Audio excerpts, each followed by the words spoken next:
Similar to electron diffraction, neutron diffraction microscope is also used for the determination of structure of molecules. Okay. If the wavelength used here is 800 picometers, calculate the characteristic velocity associated with the neutron. How do we do this? This sounds well ugly enough. It is. It's just calculation, but nonetheless, let's do that. We have de Broglie wavelength as 800 picometers. Yes. Velocity.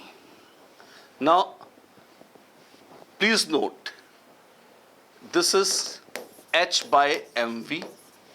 Therefore, velocity of neutron will be h by mass of neutron into lambda de Broglie, 6.626 into 10 raised to minus 34 joules second, divided by mass of neutron into de Broglie wavelength. The stupid wavelength is 800 picometers.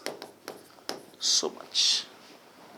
All I need to do is to put the mass of neutron and do the calculations. Neutron is 1.674 into 10 raised to minus 27 kgs. Yes.